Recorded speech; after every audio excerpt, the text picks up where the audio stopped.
All right, as everyone's filing in and finding seats, thank you everyone for coming. My name is Jess McLemore. I am the Wildland Project Coordinator for Evergreen Fire and Rescue. I am happy to see that we've got folks still kind of filtering in, but what we are going to do tonight is have a brief presentation from Jefferson Conservation District to give kind of an overview of where we have come into this wildfire problem that we have in our communities, the history and overview of our forest health.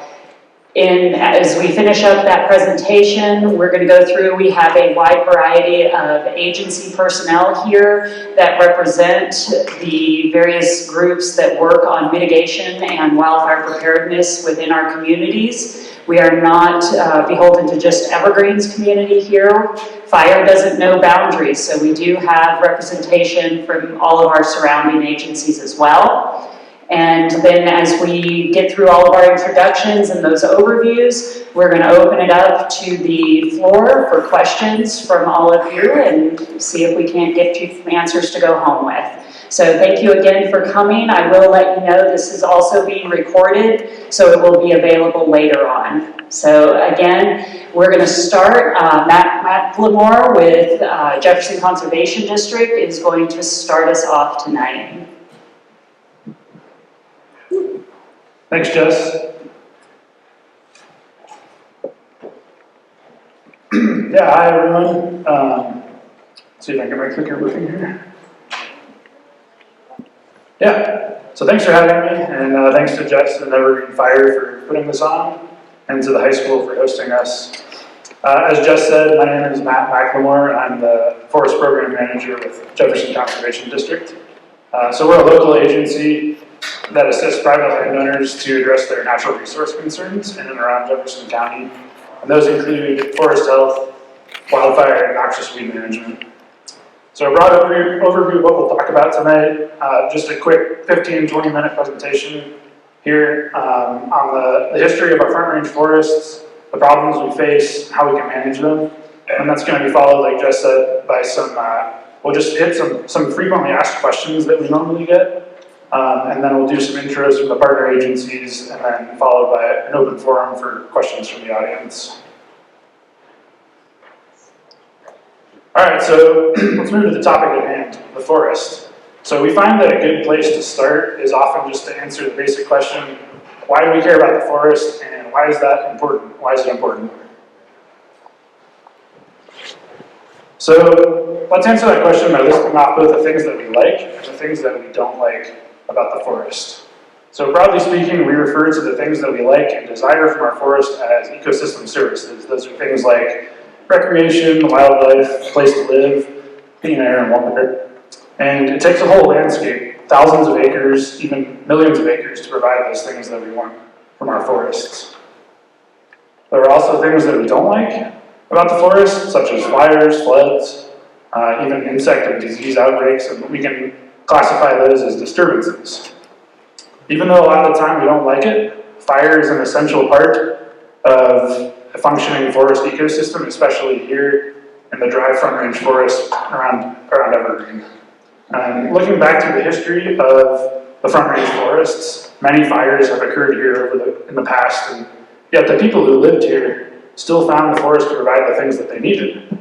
And when European settlers arrived here in the 1800s, they saw the forest is useful too, but they didn't understand that the resources that they found were created in large part by very frequent, recurrent, low to medium intensity fires. The disturbances that we see today in memory are far more severe, and they don't always support a functioning ecosystem. And think about those huge megafires that we've seen recently on the scale of hundreds of thousands of acres and larger insect and disease outbreaks. So, today's disturbances are more severe. How do we get to that point? Let's start with a little forest and fire ecology 101. At lower elevations where it's hotter and drier, think 8,000 or 9,000 feet and below, there aren't as many trees in the forest, and the trees grow slowly. Without as many trees to provide shade, there's lots of grasses and shrubs that grow in between as the sunlight and the moisture reaches the forest floor, and it stimulates that growth of the grasses and shrubs. There's also fewer trees because the dry environment is susceptible to wildfire when lightning strikes. And with few trees, you get a lot of grass, and that fire mostly burns on the ground as a low-intensity surface fire. Now, some trees might die in those low-intensity fires, but many of the older trees survive. And then as the grasses and the shrubs fill back in quickly, that fire cycle repeats itself every few years to few decades. At higher elevations, with more rain and snow, think 8,000 or 9,000 feet and above, there's a lot more trees and they grow much faster. There's still lightning, but since it's not as dry, fewer lightning strikes result in fewer fires, so the trees and vegetation keep growing. Eventually a dry year comes though, and a lightning strike causes a fire, and that fire burns up into the tops of the trees, resulting in a crown fire that burns through the trees, and that can result in a lot of trees dying in that crown fire. That cycle tends to repeat itself every few hundred years.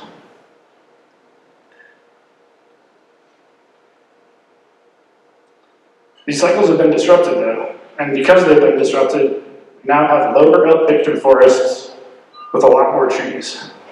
Sometimes as many as 400% more trees than there were historically. And now, they burn just like high elevation forests, high intensity, where the majority of trees are killed in a crown fire. So what caused the disruption of these cycles in the western US? Well, we start with the fire-dependent ecosystem, which was largely free of human disruption for many thousands of years. Then, as miners, farmers, and ranchers started to move to the area in the mid-1800s, they brought cows and sheep with them that ate the grasses, which had been fueling those regular surface fires, and that prevented the forest from getting very dense and maintaining the open meadows. Without those fires to burn up the small trees, it filled in the meadows. In the early 1800s, we also started suppressing fires, and it was also a period of higher precipitation which stimulated a tree growth. And then over the last century, obviously we became much more efficient and effective at putting out fires.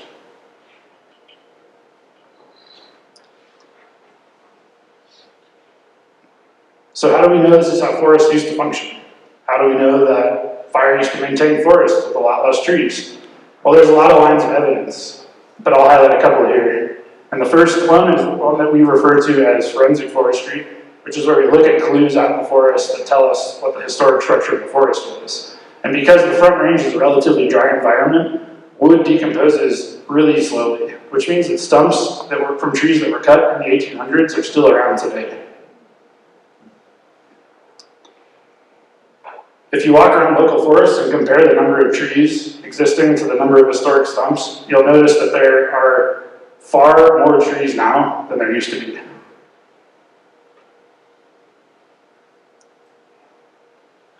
So a second method of forensic forestry involves examining fire scars and dating those. Fire scars can be created by low-intensity surface fires that burn through the bark of living trees, and that sometimes results in a fire scar left on the base of the tree without killing it. So those fire scars are evidence of surface fires, which can only happen in an open forest with lots of grasses. There's also photographic evidence from photos taken in the late 1800s and early 1900s, right before we started putting out those fires. So here we've got a picture from Montana in the Bitterroot Mountains. This is taken in 1909, and it's going to show how the forest changed over 80 years in the absence of fire. So keep an eye on that red star tree. So here you can see 16 years later, not too much has changed. A couple of the larger trees have been cut. Here we are 40 years later, more of those overstory trees are gone. More young trees are starting to pop up in the absence of that fire.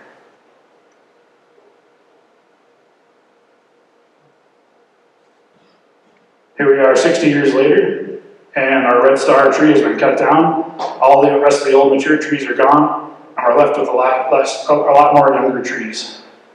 Finally, here we are in 1989, and we're left with a completely closed, dense forest that is really susceptible to the type of fire that's going to kill every tree in that forest. If you contrast it with that 1909 forest where low intensity maintained the openness, it's a pretty stark difference. This basic story sort of explains the history of our dry coniferous forests across the entire western US, which is why everyone from here to California is experiencing such high intensity fires today. Here's another panel of then and now photos that shows Jefferson County. On the left is a picture from 1896 with an open forest. On the right, by 2000, you can tell it's a dense carpet of trees. Here's another painting from 1870, done from Bergen Park right here in Evergreen. And you can see a picture from the same general location today. So while trees were filling in those gaps in the forest for the last 100 years, there was another change that happened, which is that people started moving to the forest, started moving to these fire-dependent ecosystems. That in turn increased the demand for more firefighting, which finally caused fuels to build up over time and makes fires worse when they eventually do happen. So, where do we go from here? What do we do about our forest, and what do we do about our fire problem that we've created? The first step is to acknowledge that wildfire is inevitable.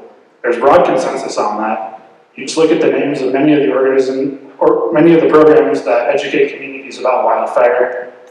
Names like Wildfire Prepared, Wildfire Ready, Living with Wildfire. The idea here is to get the community and the forest ready to receive and withstand wildfire.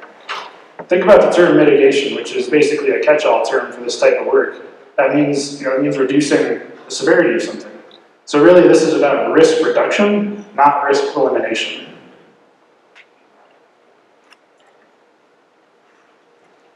So if fire is inevitable, then our goal is to reduce its intensity. How do we do that? Well, here's what's known as the fire behavior triangle. There's an interaction of three factors that affect the behavior of a fire: weather, topography, and fuels. And by fire behavior, we mean things like how hot the fire is, how fast the flames spread, and how tall the flames are. Topography is basically the lay of the land, the slope, and the rocks, and that's something we can't change. We also can change or control the weather, so that leaves fuels, which again is anything combustible: trees, vegetation, houses, and in many cases those are things that we can change. Essentially, the less fuel you have, the lower intensity fire you're going to get. So if it's fuel we need to mitigate, what fuel are we talking about specifically? Well, a helpful way to think about that is thinking about three basic areas that need treatment: our homes, our yards, and our forests. So what does that mean? First, you got the home, and working on the home itself, that's called home hardening. Then you got dispensable space, which is work on the yard surrounding the home. And then finally, you get forest management, which is, of course, work out in the broader forest beyond the yard.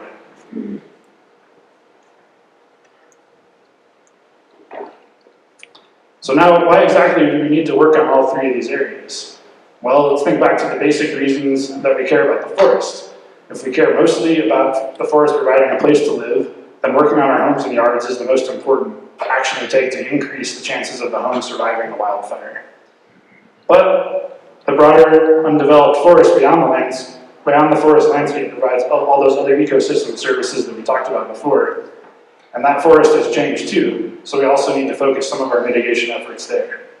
Ecosystem services are often taken for granted until they're lost for good, and that can really have a large negative impact on all of us.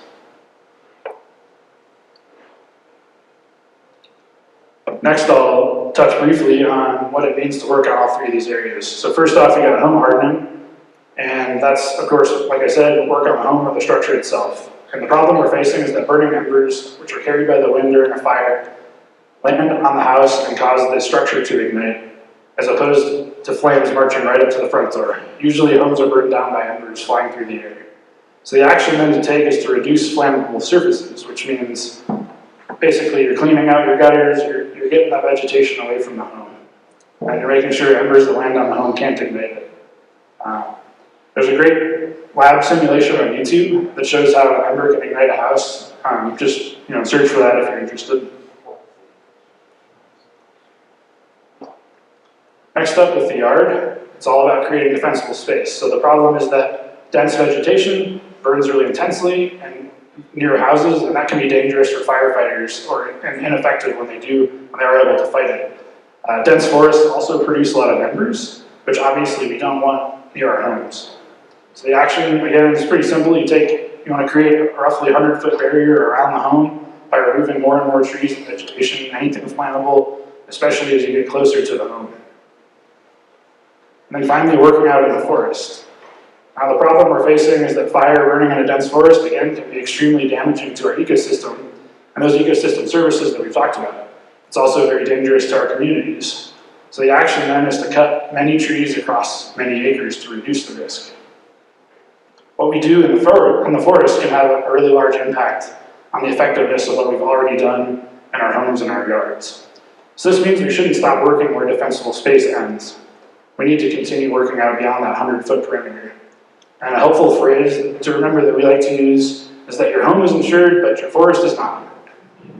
So it's really about increasing the chances that both your home and the surrounding forest survive a wildfire. Since forest management can be a little bit complex, I'll take a minute to explain how we think about removing trees at a larger scale. The starting point is the current condition of the forest with lots of trees. Yeah, you can see there's lots of big trees, lots of little trees, some dead trees in there. So one option to take would be doing understory removal.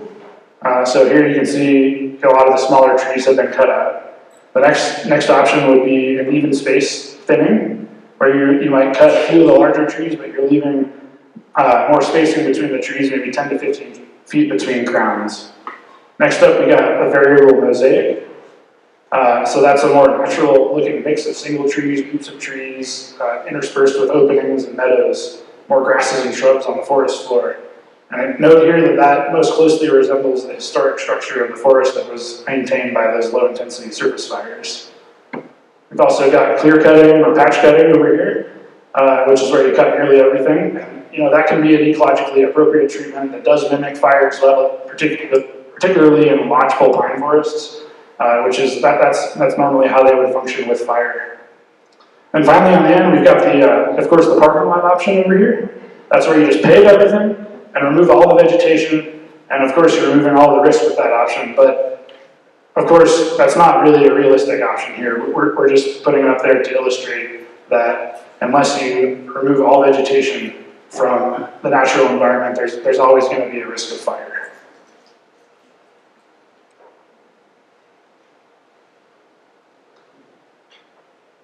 So how do we decide which option to choose? Well, you have to decide on what's most important. And each option is mitigation, each option is forest management, but the outcomes can change in terms of how the forest responds to wildfire and what types of ecosystem services it provides. So different types of forests can provide different types of things. As you move from left to right across the spectrum here, as you remove more trees, the chances of the negative outcomes occurring become less. Things like high intensity fire, loss of life and property, loss of entire forests. On the flip side of that, cutting more trees increases the chances that these good outcomes that we want happen. It makes firefighting more safe and effective, and we're going to get those ecosystem services that we want.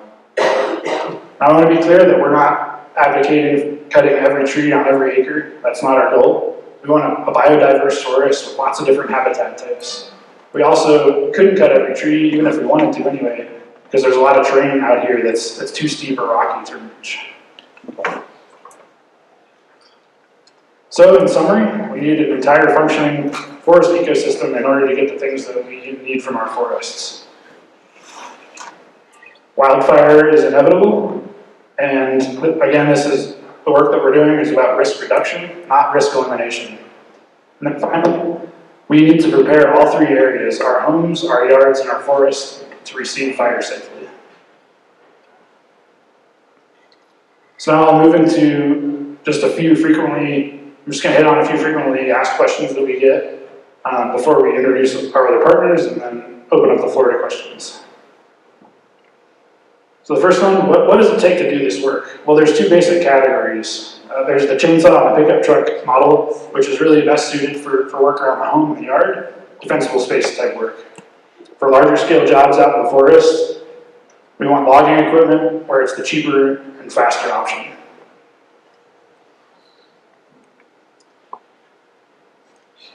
So how much does this work cost? Well, the answer is that it varies depending on a few different factors. Defensible space, of course, can cost $6,000 to $10,000 per acre, or more depending on the number of trees being cut, the terrain. Also, the location of the trees can have a really big effect on the cost. I'm sure many of us are really familiar and know that cutting a tree next to a structure can be really expensive. For larger scale forest management, that cost can range from $2,000 to $4,000 an acre, depending on how steep and rocky the terrain is and what's being done with the tree branches or the slash. The quality of the trees can also somewhat affect the cost. Basically, can we get any value from the logs that we're cutting?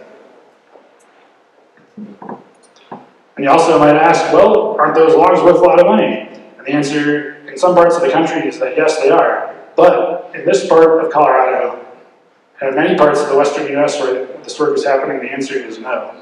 The cost of removing the trees far outweighs the cost or the value of selling the logs. Why is that? Well, around here, we've got really dry forests and we're too high up in elevation to grow trees very quickly or efficiently. That's why we don't have a market driven by the timber industry here in the first place, and the environment just doesn't support these industries like you see in the Pacific Northwest or the Southeast. The vast majority of logs that are being removed around here aren't big enough to sell to sawmills, so they're considered firewood quality, and that means there just isn't enough demand for that firewood to keep up with the pace of forest management here. What about slash? Well, slash is collectively, of course, the tops and the branches of trees, and it's always a problem on every project, whether it's defensible space or forest management. One option for dealing with slash is called mop and scatter, where you just cut the limbs off and leave them out in the woods to decay. Another option is building piles. You can build a few small piles under trees, or you can build larger piles in bigger openings where you can burn them.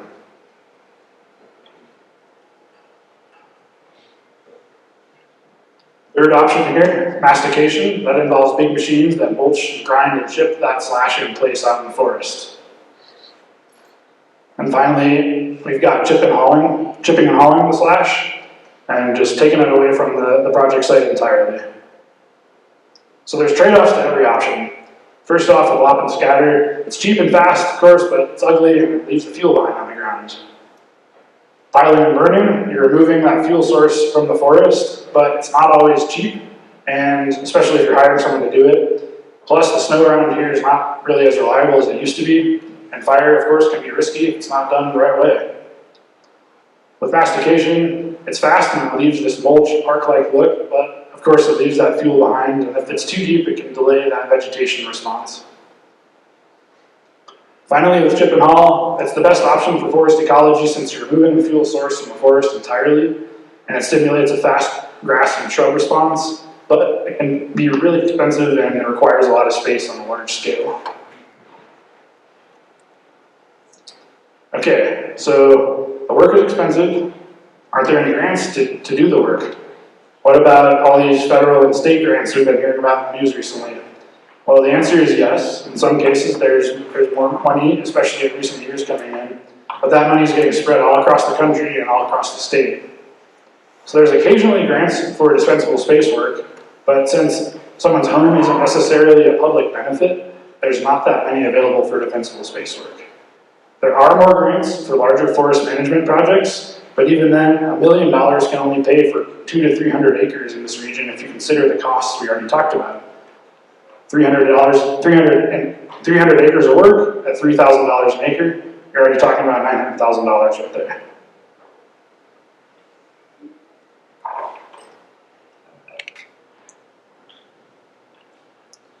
All right, so what agencies do what? Who's doing what around here? Where can you get help? For educational information, in some cases, in-person consultation, and then you want to check with your local fire department, Rotary, Wildfire Ready, the State Forest Service, of course, some private consultants out there that can help. Even just a general search on the internet can turn up a lot of really good results. With forest management, there's a list of agencies here. If I can get it to come up, there we go. So these agencies plan and manage different projects. So on private lands, you've got the Colorado State Forest Service, some fire departments, Jefferson Conservation District does work around here. and in other counties there are other conservation districts that are doing similar work. County land, of course, there's Jeffco Open Space, Denver Mountain Parks. State land falls to the State Forest Service, and then federal land, U.S. Forest Service.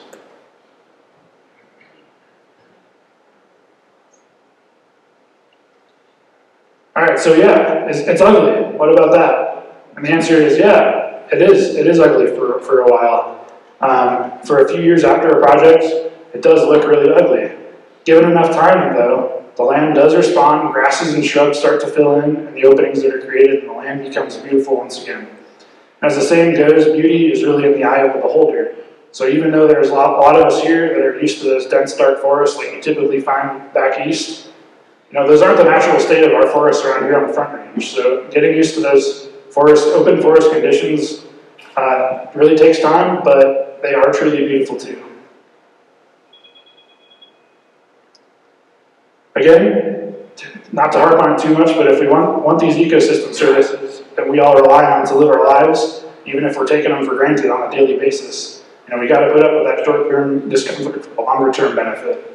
We really like to use the analogy of a surgery or a root canal.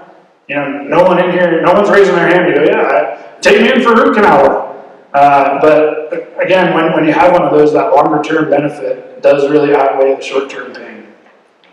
So with that, thanks, and I'll turn it back over to Jess to do some introductions of other partner agencies. And thanks everybody for listening for your time.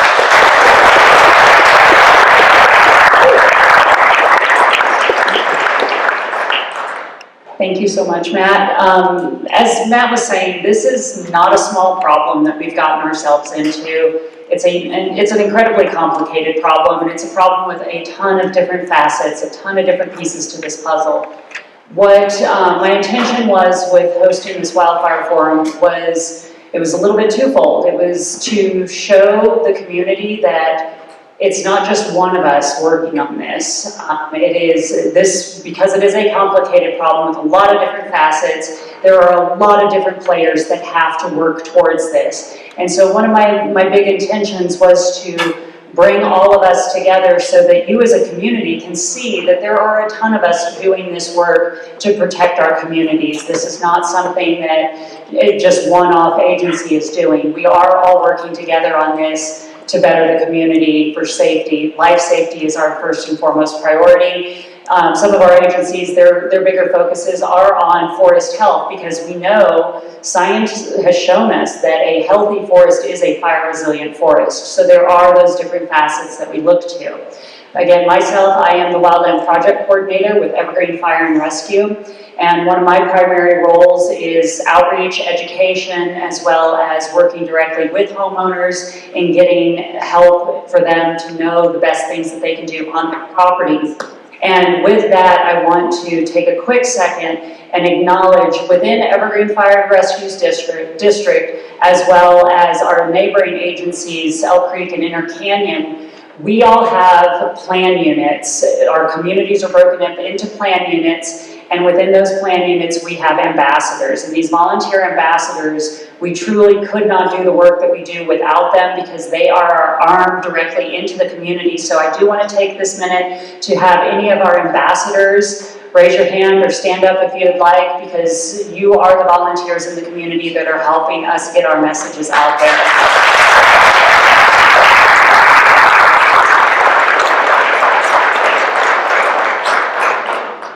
Now, as we start moving forward with tonight, again, this is obviously a very complicated problem, and with a complicated problem, we have to hit it from a number of different avenues and resources, expertises as well. So I'm going to start to pass our microphone around so that all of our various agency representatives can speak to who they are, the agency they represent, and a brief overview of their role and responsibilities in helping us as a community, the greater good for fire mitigation work, as well as emergency preparedness. So I'm going to go ahead and start right here, and we're going to pass that around.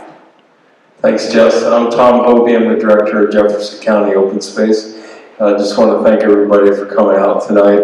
It's great to see so many familiar faces in the fire rescue community and the conservation community. I assure you we're all working together all the time to do the best work we can on forest health and fire mitigation. Thank you.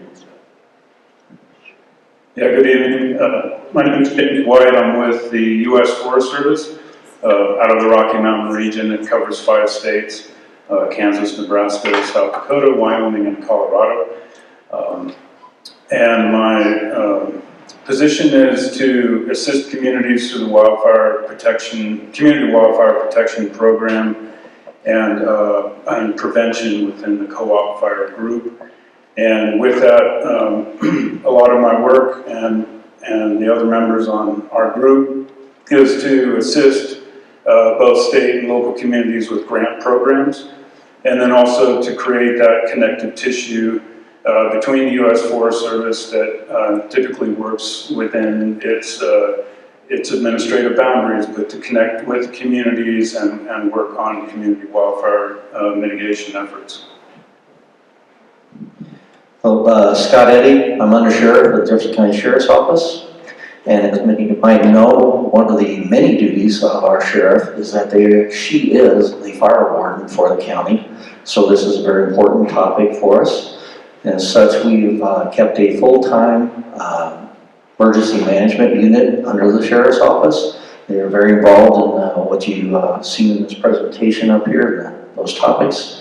And we are also very close partners with everybody up on this stage, all the many fire departments and Forest Service, and work closely with them on any of the major incidents. My name is Mike Weegee. I'm the fire chief with Evergreen Fire Rescue. For many, many years through our history, our primary response. When a fire happened, we responded. We've expanded that starting almost 10 years ago with following Clear Creek County's lead and working out, community wildfire protection and implement plans.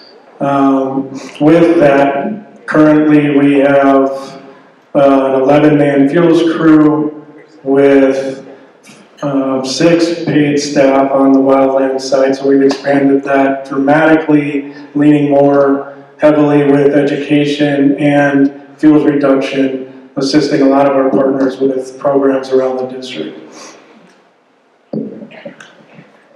Ron Cameron, I'm the Chief of Foothills Fire and Rescue.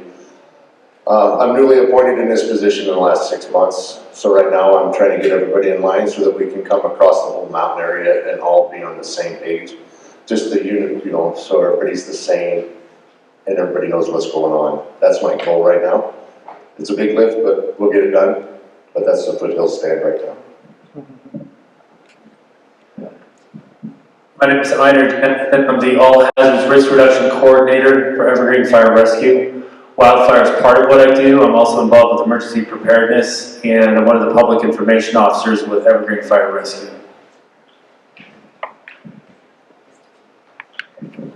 Good evening, Paul Levinson, excuse me, Division of Fire Prevention and Control. I'm the Battalion Chief for the Table Mountain region.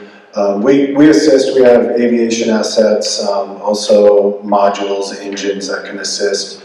We can also assist with planning and coordinating when it comes to project work. Happy to be here, thank you. Ty Grip with the U.S. Forest Service, Battalion Chief Suppression on the south zone of the ARP. And I cover Clear Creek and District, and then up in Sulphur on the west side. Hey everybody, I'm Ed LeBlanc. I just want to say thanks for coming out to get educated. We do a lot of public outreach. My current position, I'm a fire management officer. I cover 5 counties.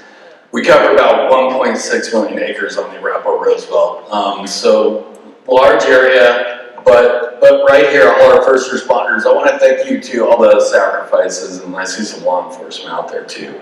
I look at Evergreen as a place where you're going to need a win, and 2020 started off with a fire here. We got a win here with the Elephant Butte fire, and that was all the partnerships here together, standing together, and really, we can't do this alone, and we know that. So thanks for coming out. Good evening, Jeremy Jones. I'm the Operations Chief for Cooperative Fire Authority. I'm also the FMO for the Sheriff's Office. So I kind of get dual roles. Again, we're partnered with everybody here. We're trying to develop programs on the Clear Creek side. Just so you know, Clear Creek County is 396 square miles, 36 of that is an Evergreen Fire Protection District, which covers most of you in this room. The other 360 square miles of that falls under Clear Creek Fire Authority, and luckily these guys sit next to me enforcers, because 80% of that's enforcers. So we've got a mid crew that started last year. We're trying to get out and develop projects, and we're doing a CWPP push this year to split the county for the first time with CWPPs. So we don't have conflicts within the project units that we've historically dealt with for the last, I guess, 15 years roughly. So it's kind of a start for us, and we're happy to be here, and thanks for coming out and spending the time to listen to us, you know, talking to a stick essentially. I super appreciate it. And next to me is the person who's more responsible than me for all this doing. No. Hi, I'm Suzanne Bosha. I'm the Director of Emergency Management for Clear Creek County. And so my role is a little bit different than most of the folks here, although I coordinate with pretty much everyone here. So what my role is in emergency management is we prepare for disasters. So anything that is a little more than our first responders are used to. If it gets bigger, then I jump in and help coordinate. So what we do is we work in preparedness, mitigation, response, and recovery of all types of disasters. So flooding, pandemic, fire, all of it. And so when something gets big enough, we open up an EOC, an Emergency Operations Center, and help coordinate to give support to those folks that are on the ground fighting the fires.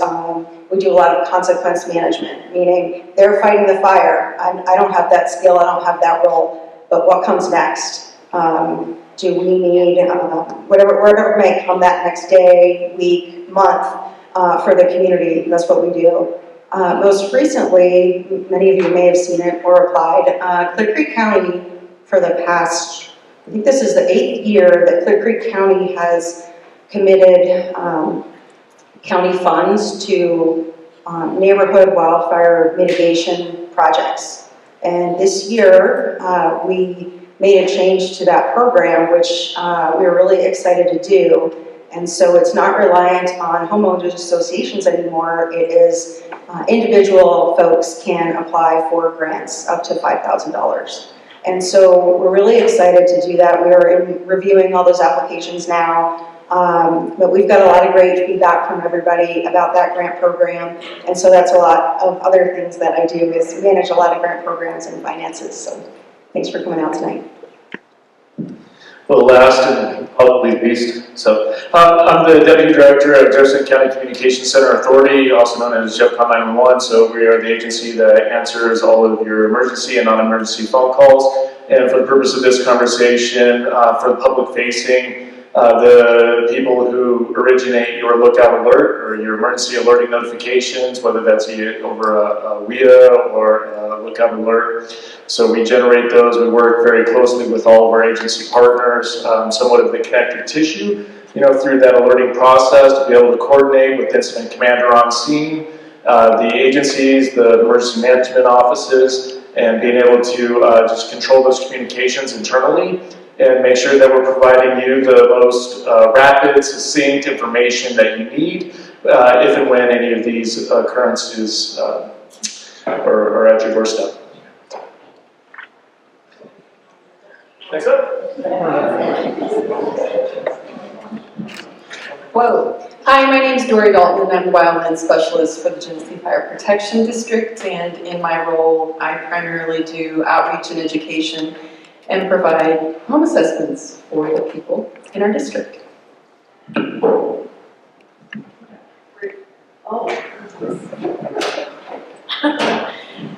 I'm Brianna Cameron. I am with Foothills Volunteer. I'm also part of Evergreen Fire's Wildland Division. That's pretty much all. I'm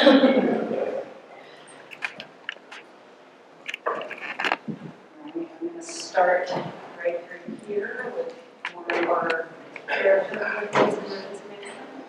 I am Officer McLemore. I'm an officer with Animal Control with Jefferson County Sheriff's Office. We're going to be removing all our animals in the event of a fire and helping everyone evacuate. So. Hi, good evening. My name is Scott Posick. I'm a commander with the Sheriff's Office, and I'm specifically assigned to the Evergreen office up here. That's where my office is, so clearly I have a vested interest in this topic and working with the partners with the fire agencies. So thanks for coming out tonight.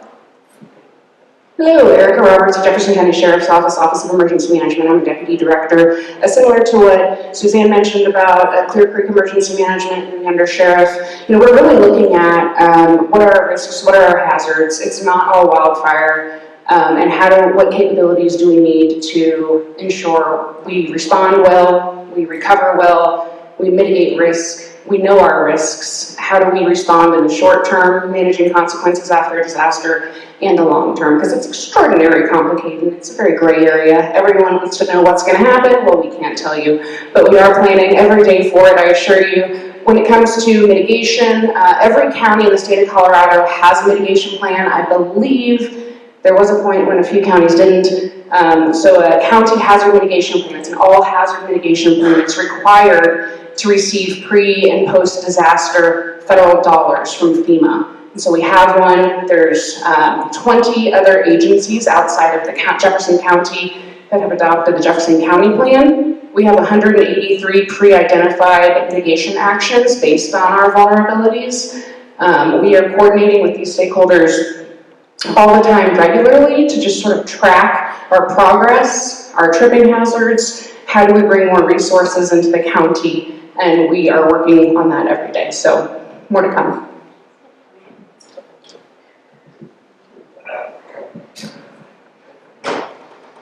I'm going to introduce three of us and save you 2 persons worth of introduction time. Hi, I'm Steve Germain, Supervisor of the Natural Resources Team with Jefferson County Open Space. I'm here tonight with our Senior Forester, Tony Acello, and our Forestry and Invasive Weed Team Lead, Steve Murdoch.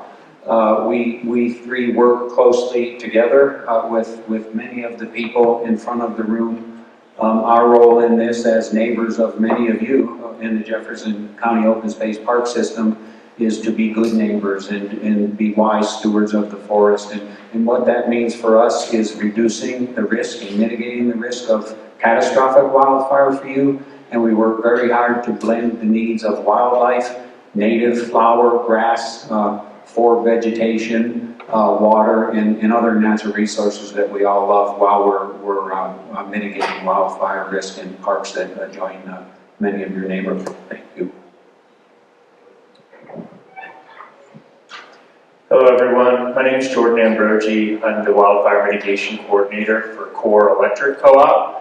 My role is to track and monitor and help plan all of our many wildfire mitigation programs. We're primarily focused on minimizing the probability of ignition from our system. So anything that we do that helps in that effort is something that I have within my purview.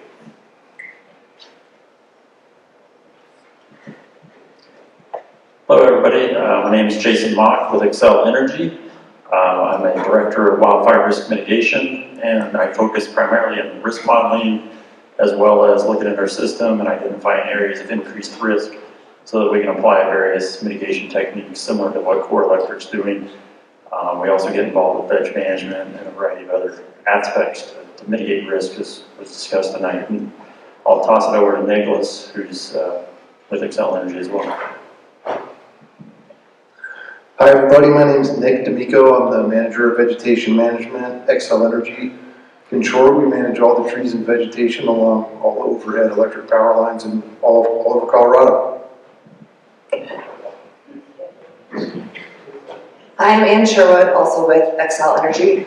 I'm the Area Vice President for Wildfire Mitigation, Regulatory and Policy, and I focus on our regulatory process as well as community outreach. My name is Daniel Trujillo. I'm the local government and community affairs person for Clear Creek, Gibson, and Jefferson County.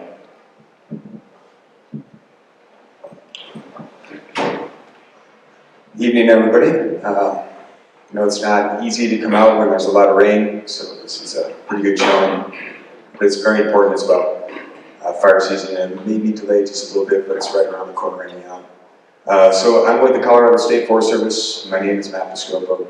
Our office is located in Golden, just down the hill from y'all. Our service area includes Jefferson County, Clear Creek County, and northeast Conifer Park County. The work that we do could be separated into 3 categories: grant administration, program administration, and project administration. So grant administration, a lot of our partners here, JCB, JCOS, DFP, they've received grants through our office. We have, currently we have 28 grants that total $7.5 million that we administer. Evergreen has 2 grants. Not sure if the grant's out of the cat's out of the bag in the second one, but 2 wildfire mitigation specialists for one of them.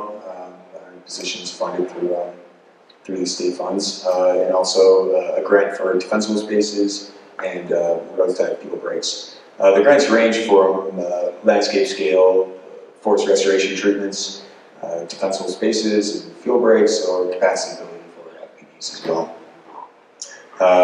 For program administration, we have 3 programs that pertain to Evergreen area. One is the Forest Agriculture Program. The other is land use planning and community planning. So Forest Agriculture Program, some of you may be familiar with it, but it's written into state statute that allows landowners that have over 40 acres of forested land to manage their property in accordance with the Forest Stewardship Plan that's approved through our office. Every year they're required to do some work towards that forest management plan. Objectives always include wildfire mitigation,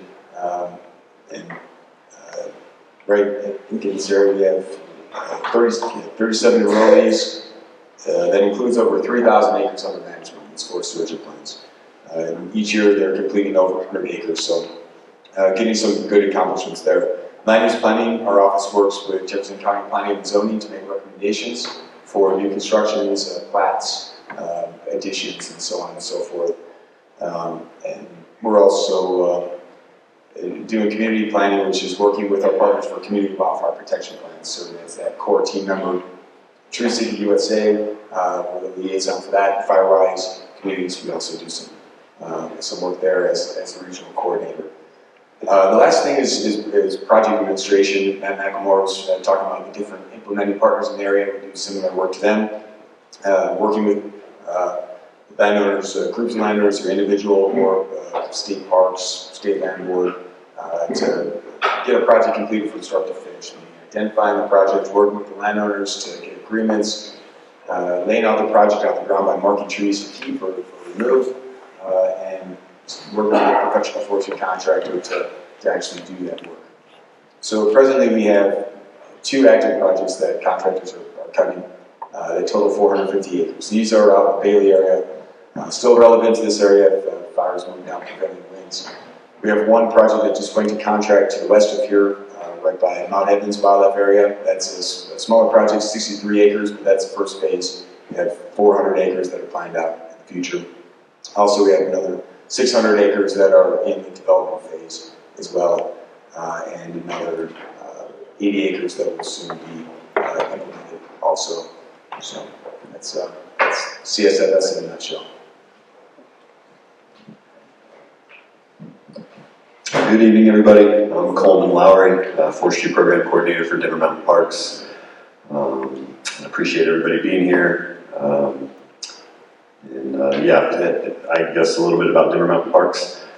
We manage over almost 15,000 acres, almost over 40 parks, and current projects we've got going on right now in the Evergreen area are Foothills Park, Diddy's Park, and then we're about to start a fuel break along Highway 103, Pence Mountain.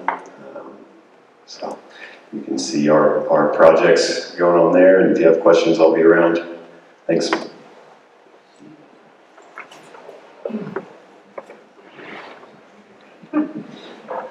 Hi folks, my name is Audrey Miles Cherney. I'm with the Colorado State Forest Service, and my position is watershed coordinator for the Upper South Platte Partnership.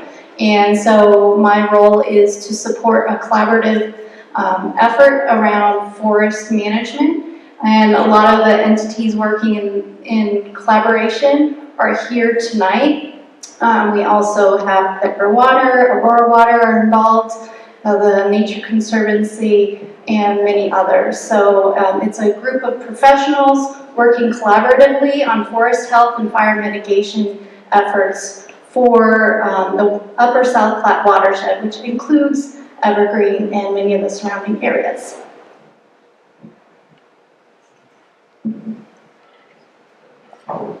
How you doing? Mike Fasula. I'm a captain with Indian Hills Fire Rescue.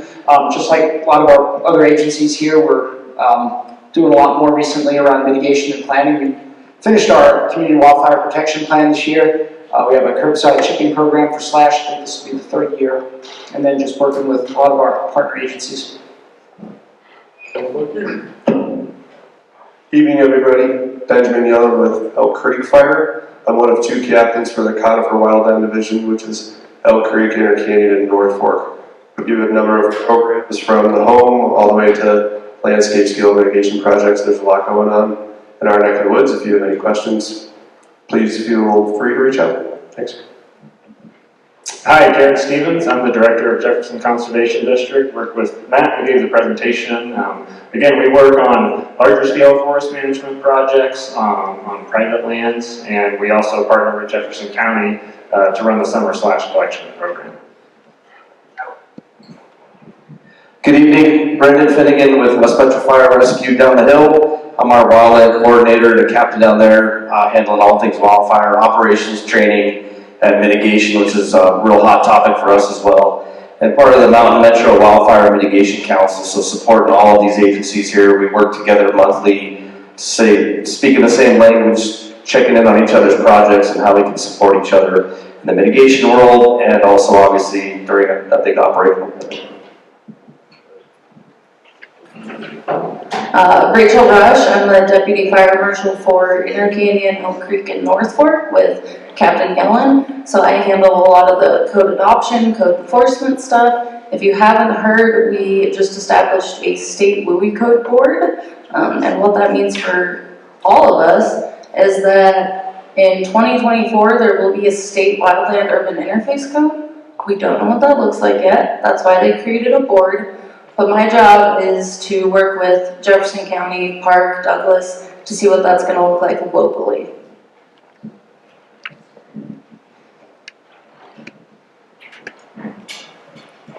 Good evening, everyone. I'm Matt White. I'm the Fire and Fuels Coordinator for Evergreen Fire Rescue. I work with Jess, our ambassadors, and our cooperating agencies to develop and manage fuels reduction projects. Also, manage our community chipping program, and I'll be here if you have any questions.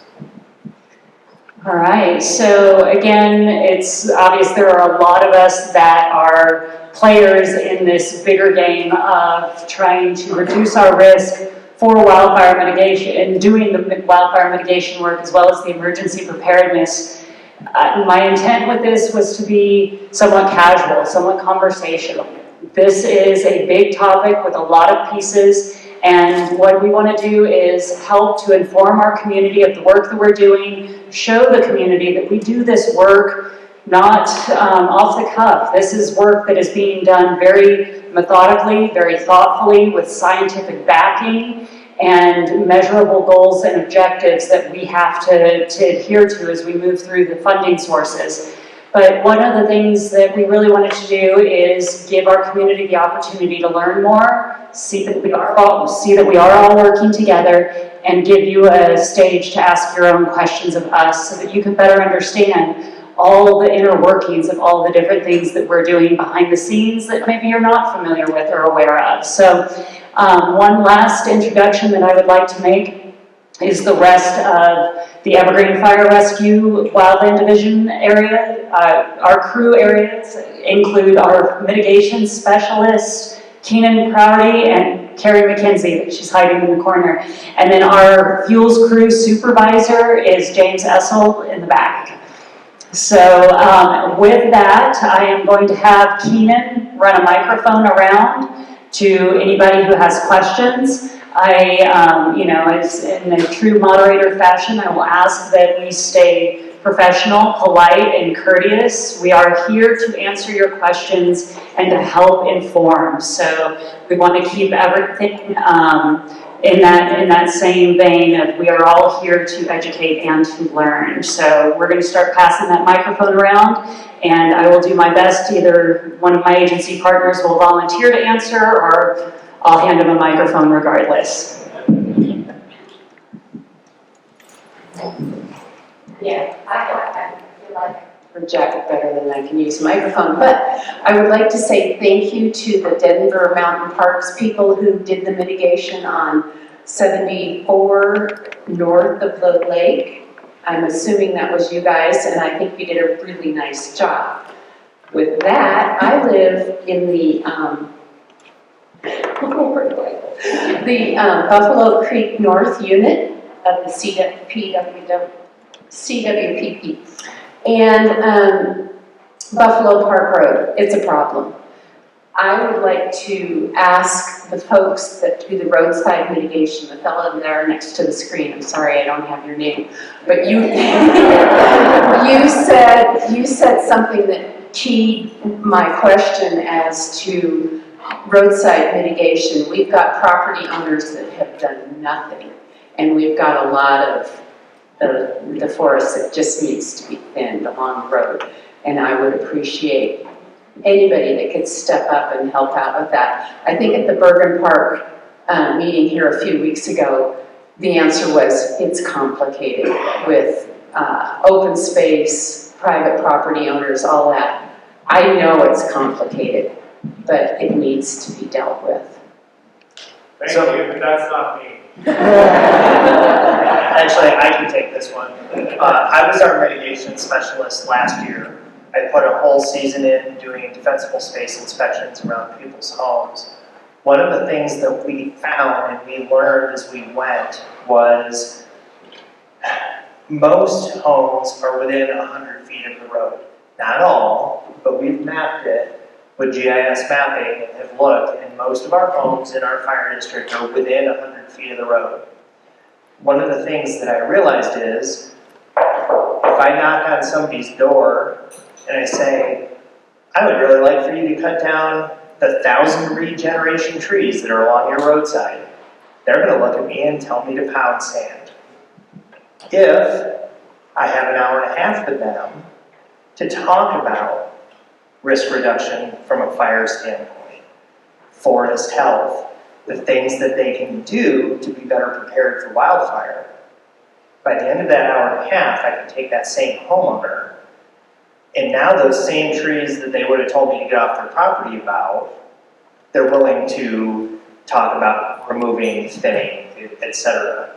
So one of the things that we need to do is more of these defensible space inspections, and that's why we now have 2 mitigation specialists, and work from people's homes out. This is a great sociology, psychology kind of experiment that all of us in this room that are working on this problem are doing. I understand that that is not necessarily the answer that everyone wants. What a lot of people want us to say is, we'll just go cut the trees along the road, and that's not how it works because of the property owner's rights.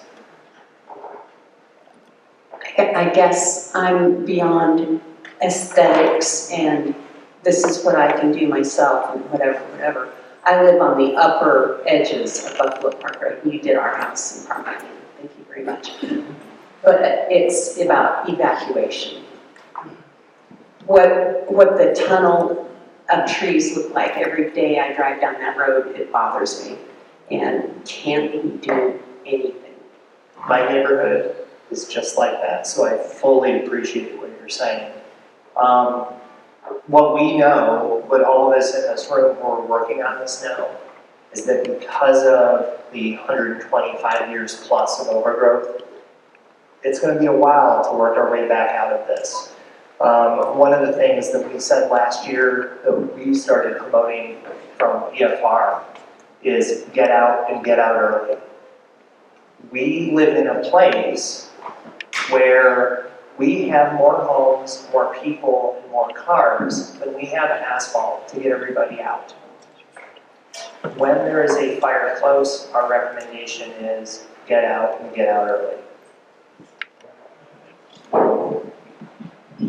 Yeah, I just want to add on here, we all can play a part in helping to mitigate the roadside problem that we've got. And I'd ask, how many people live in Evergreen? Does anyone know the number? No. What's the number? I don't know. Is it 20,000 people? Anybody know? 27? How many people are in this room? 100? 200? Get your neighbors here. More people need to be here to learn about this and understand that they can be part of the solution. And I actually want to build on that, and because both Matts are absolutely right, how many people live in Evergreen and how many are in this auditorium? I showed you my ambassadors, my volunteers here at the beginning. They need help. Be a part of the solution, right? If you took the time to come here, if you've taken the time to think of some questions to bring to us, that tells me that you care. And I have 26 plan units with ambassadors that need people that care to help them. So, and I know that you're on your team, so thank you for that. Hi, Cindy Gordon. My question is for the gentleman sitting down in the plaid shirt. Yes. Oh, yeah, you can just cover that. With the construction that's going on now around the lake, are there any other contingent plans for evacuations? Because right now it's, even without a fire, it's a mess. Colorado State Forest Service, he plays in the trees. Okay. So, Undersheriff? I heard you talking about planning. Yes, every day we definitely work with that group. As you said, Commander Posick here, he checks in with them. He also makes sure that we have contingency plans on that if something happens, we will take over that control of those road closure on that to make sure that we are flowing people through. Also, it would also be incumbent upon people to make sure you're driving the other way if possible. So, because we don't want to clog that anymore, because there are, when we're down one lane, yes, it is going to be a little bit restrictive, but we are going to be able to make that around that. When we have the construction that's there now, several years back, many times I came through there as myself as a deputy with the light and sirens, and we were able to always make it through there. People do pretty well getting out of the way. We'll take over those control points and make sure that the flow is done properly. Okay, I just bring that up because I was here during the Elephant Butte fire and we had horses to evacuate up at the end of Buffalo Park. And the intersection down at the bottom of Buffalo Park was horrific. And that was early in the game. So I imagine that the longer it goes and the longer people wait, the worse it gets. Yeah, and at times we're going to have to direct others, but that other directions, we very much every day look at what are our contingency plans and what directions to go. Our guys are very good at it. We work with state patrol, we work with road and bridge. Is it going to be a freeway every time? No. But we're going to do our best because it is one of the things that we are very good at and we're going to continue to practice with. We do mock evacuations often, maybe a tabletop thing, so we practice this so we can be good at it. So. Thanks. And one more quick question for the gal over here from Clear Creek. You mentioned the grant program. Is that only for Clear Creek County, or is that available in Jefferson County as well? I can speak to that and say that it is specific to Clear Creek County. Yes.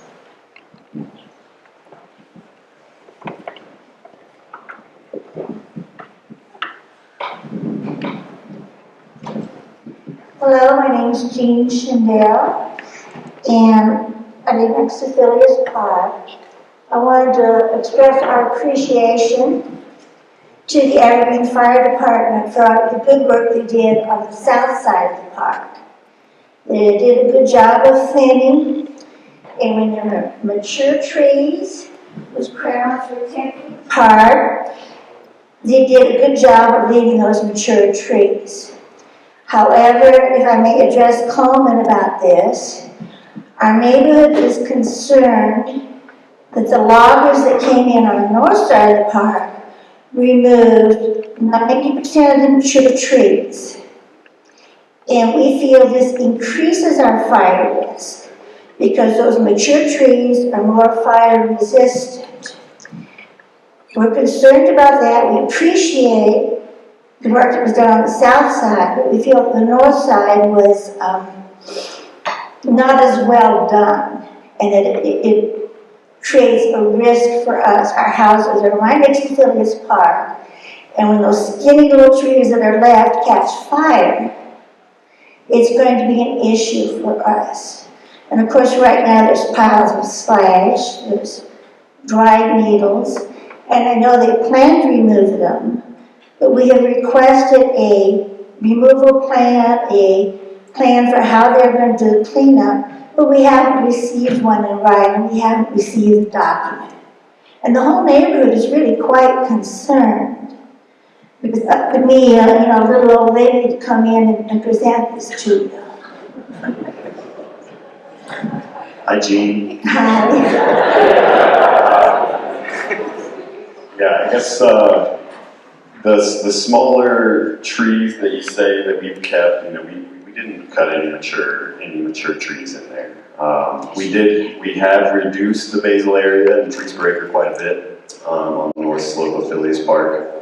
That is with the private property, the Hidden Valley community in mind. The reason we treated and focused our treatments in that northeast section of the park was because we have so many adjacent residents in that portion of the park.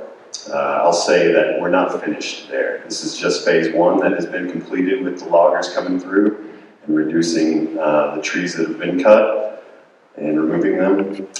We still can come in there and masticate all that slash that's on the ground that you spoke of, as well as the Douglas fir regeneration that remains, the small skinny trees that provide continuous fuel continuity throughout the park. So I hope that you'll just keep working with me, keep reaching out as you have, and keep in communications with me, and I'll try to provide you with the most information that I can. Can you present us with a document that details how you plan to clean up the park? Because most of the neighborhood is very upset about that. And also, I went out and measured the trunks of the trees that were cut down.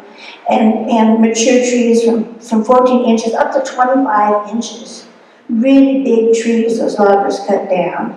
And they cut down 8 of the trees that you marked in blue for them not to cut. So there was I'd say 90% of the mature trees on the upside were cut. And some of the ones that are left, half of them are crooked and some of them have mistletoe. So the neighborhood is quite upset. But we do appreciate what you did on the south side. Thank you, Jean. Yeah, I'll stay in touch with you. Please reach out to me in email. Will you be sending me that document? I've sent you anything you've requested, and yes, I'll Send me a continue PDF document that details how you plan to clean it up. And I will distribute it to the neighbors. Wonderful. Okay. Will you do that? Thank you. Yes. Yes, I will. Will you do it this week?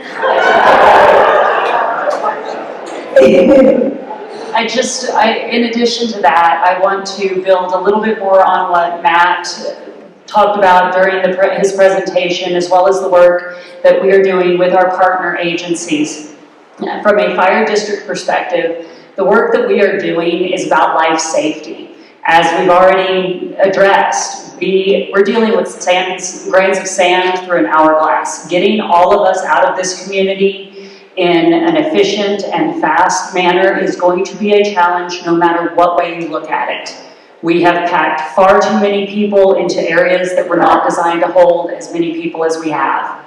That is a reality. The best way that you can work to potentially save a community, but first and foremost, save lives, is to create that three-legged stool effect, and that belongs to home hardening, defensible space, and fuel breaks around our community. Doing the fire mitigation work that we do and our partner agencies do in these open space lands adjacent to our communities, it's not about making the fire magically stop when it hits there. It's about changing the fire behavior. So if we have a crown fire that moves into Phileas Park, it will now drop to the ground. We as fire personnel cannot fight fire if it's in the crowns. We can fight it if it's on the ground. So by design, based on the science and the modeling of how fire behaves when it moves through fuel breaks, we know that the prescription that was put into Phileas, Dedees, Three Sisters, all of our various open space areas that we live amongst, we know that those prescriptions will change fire behavior to give us a chance to save your lives. Next question. Jess, oh my goodness. I don't even know where I'm hearing your voice from. Oh, there you are. Jess, this summer, can you possibly work with us and bring in the sheriff from the Evergreen office and work with a fire or escape plan, escape routes? I think that is very important. We're talking about fire mitigation, but we're not talking about how to get out of here if we do have a big fire. Absolutely. Thank you for coming, Mr. Gorman.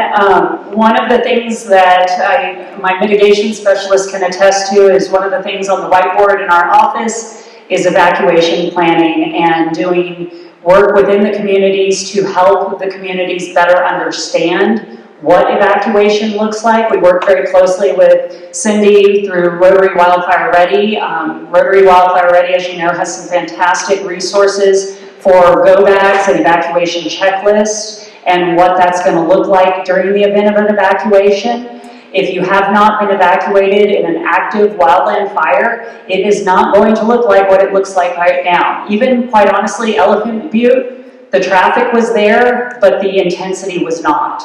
So one of the things that we are going to look to do, not only generally throughout the entire district with larger presentations like this, is work through and show and share with people that live within the communities how to prepare for evacuation. But then we're also going to be working with our plan unit ambassadors where there is organization and interest to bring in some potential educational information on how to evacuate from specific neighborhoods. So yes, Mr. Gorman, your concern is well noted and being addressed.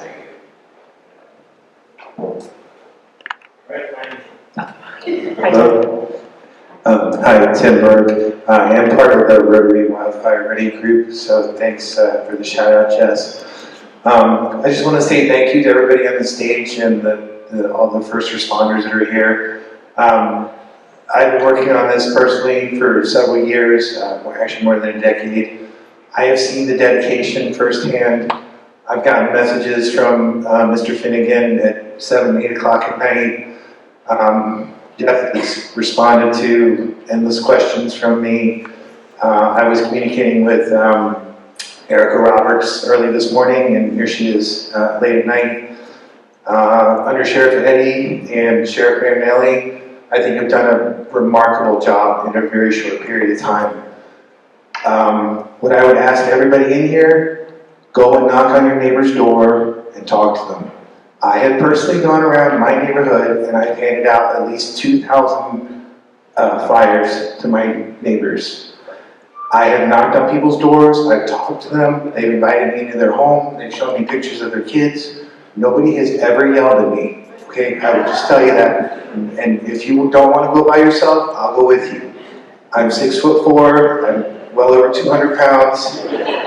Okay, I'm hard to move, but people are very nice, they really are. Don't think that somebody's going to yell at you because they're not. Go and knock on their door. We've got free handouts for you. Rotary Wildfire Ready is also working on a cell phone app. We're going to have an app out in probably a couple months. It's going to show you how to do mitigation. It's very user-friendly. It's kid-friendly. It's meant to be open to the community. And it's free. And I will be more than happy to help you if you want to go around your neighborhood look me up and I'll go with you. Thank you. As that gentleman said, thank you all for being here. I can't remember who you all are, but thanks for being here and being involved. The question I've got is, I've lived here about 45 years. I probably started paying attention to it or started penetrating about 30 years ago about fire mitigation. And so I had my box with my stuff in it, and went through the house and looked through and said, well, we might take this, we might take that. Take the laundry basket because it's always the clothes you wear. And, but then I thought about it, and I'm realistically, what, if we get a catastrophic fire here, it's like a hurricane in Florida, tornado in the Midwest, earthquake or a volcano or something. The worst case thing is, as Matt said, is if it's here, it's get out and get out early. And essentially what my wife and I have done after we've gone through that, we have done fire mitigation around our house, and that leads to the question of, I understood why we're doing it from the presentation, but are we doing it to protect our house or protect our house from catching fire, catching the forest on fire, and endangering other people's houses? The short answer is yes. It's all of those things. I'm getting out early. What's that? So I'm getting out early. And getting out early, yes. So it is what we do, again, in that three-legged stool with that home hardening, defensible space aspect is, yes, it is about, as Matt said and showed, the most likely way a home will ignite is going to be from embers. And those embers will cast out a mile, 2 miles ahead of a wildfire. It's what they're landing on that becomes the ignition problem, right? So addressing your home hardening and addressing your defensible space helps to reduce the risk of your home igniting. And in addition to that, we go to that third leg of the stool and we look at the wildland area adjacent to our properties, those fuel breaks that we're looking to build around our communities and our open spaces. And there is where we're looking to change that direct flame front as it's moving into the community. We put it on the ground so it's fightable. And then in that defensible space zone, we're not only addressing how that fire moves towards your structure, but we're also addressing if those embers have ignited anything within that defensible space zone, we want to address the potential for radiant heat impact to the structure. Now that is, as you said, like our wildfire situation is going to be very similar to the hurricanes. And just like hurricanes, we run through the alphabet every year now because the climate has in fact changed and catastrophic hurricanes, catastrophic wildfires are becoming more the norm. We know this. And, again, we run through the alphabet in hurricanes every single year now. But we only remember a few of them. We remember Katrina, we remember Hugo, remember those big ones. And the reality is that what we go out and we speak to and what we're all here and the work that we do is we are preparing our community and trying to reduce the risk within our community for those one-offs, for the Katrina that may hit Evergreen. And so we go through, we have little wildland fires all the time. West Metro just hosted us all for the Hogback fire about a month or so ago. There were no structures burned. That wasn't a Hurricane Katrina. That was a Category 2 hurricane, right? But we're still constantly preparing. And then by doing that home hardening and that defensible space, that is our responsibility as homeowners that have chosen to live in an environment that is designed to burn. We chose to live here, so it is our responsibility as homeowners to do our due diligence. Because once one home ignites, now the ember loft from that one home becomes even greater. And it becomes a domino effect. And those are called conflagration fires, and those larger embers cast off from an ignited structure pose a greater potential threat to any of those structures downwind. And so truly, it's maybe not even in the event of the wildfire, it's your neighbor's kitchen fire. If you've done your due diligence, you've already reduced your risk of your home igniting from your neighbor's structure fire because they left the stove on. So it really is a bigger picture, but there's a lot of pieces to it. I just have a suggestion to Parks and Rec. I'm in Three Sisters Park, and I welcome you to come up on the weekends. We are inundated on the roadways by the cars. And in your report, it said that's a source of ignition. So it seems like a really easy fix to me. Make no parking. You all put signs to park at Wilmont, but if people can park directly on all the roadways, and illegally most of the time, they're not going to park elsewhere. And we all know fires, now you cannot stop. So to me, that's the easiest fix, is no parking along the roadways. But I welcome you to come up on the weekends. It's absolute chaos. I've actually seen people drive into the park with their car for a picnic. So to kind of bring that around, that's going to be a couple of different people. It's actually not Denver Mountain Parks. It is Jefferson County Open Space, all are for Three Sisters. So I will let the gentleman from Jefferson County Open Space address it, but it is also a roadway issue, and so if the undersheriff also wants to address it. Thanks for the question. It's an important topic. All for Three Sisters Park is a very popular place, particularly during peak hours. That's weekends from 8 or 9 o'clock in the morning till about noon or 1, and then later in the afternoon in the summer months. We have some very small parking lots, very small trailheads, the east and west trailheads. We have plans to expand both of those trailheads. The west one first, we'll be starting work on that later this year or early next. The roadway itself is controlled by our transportation and engineering folks. We've worked with them. They want to see how these new trailheads manifest before they eliminate any kind of parking on the roadway. The enforcement along the road right-of-way is not something our rangers are authorized to do. That's something that we work closely with the Sheriff's Department on. I want to just mention evacuation. That's one of the main concerns about people parking along roadways or the park being full of visitors. So our team, our park rangers, are on the same communication system, JeffCom, that was mentioned earlier, as the Sheriff's Office, the other law enforcement agencies, all the fire rescue agencies. So when there's before there's even a pre-evacuation notice, we're going to start talking about that on JeffCom, and we're going to start moving park visitors out even before there's a pre-evacuation. So all of our rangers are trained to do that, to move people out of the park, and it's a no questions asked situation. It's like you need to move out, so you're not in the way of folks trying to get out and fire rescue operations trying to get in.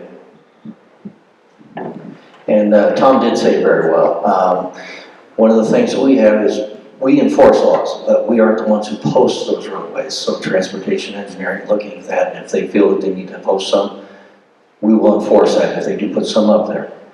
We also have had historically down there by Kit Ridge when that park became overflowed, people were parking on the roadway, or partly on the roadway. We either ticketed or we removed those vehicles. We'll do the same if they're blocking the roadway for up here. And particularly if there is a fire incident, we're going to do whatever it takes to clear that roadway. We contract with tow companies that if we need to come in and grab a bunch of vehicles out of the way, if they were in the roadway, we'll do that. We'll move them to a clear parking lot in a distance away from there, or we'll just push it out of the way if it's interfering with the fire department getting in or people getting out. We'll do what we have to on that. So. I have a question about planning works in addition to construction at the lake. Yesterday we had road work done between the library and the lake during busiest hours for high school and Wilmot. It took us close to an hour to get from library to Meadow Drive. Do we have control over planning additional road works to not to do it around busiest hours for schools?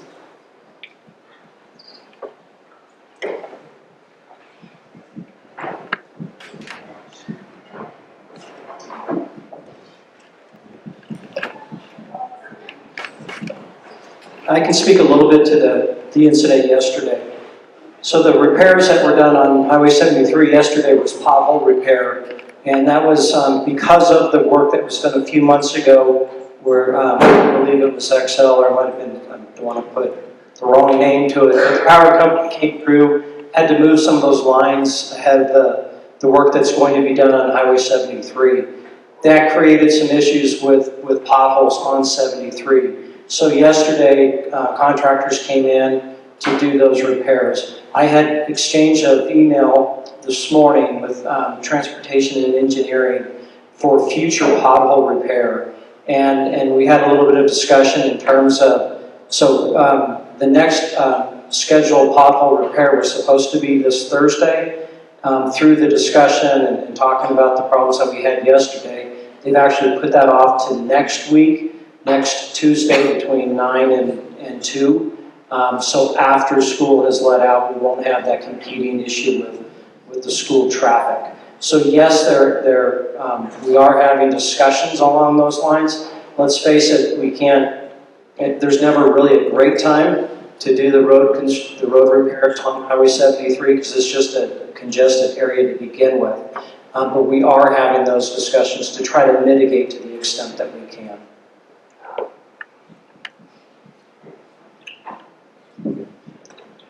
I wanted to thank you, Jess, for putting this together and thank the people here for coming. Nat, you did a great job last year with the home hardening assessments. Great job. The slash program that is going 4 days a week, phenomenal. Having it at one location repeatedly and then moving on, also great.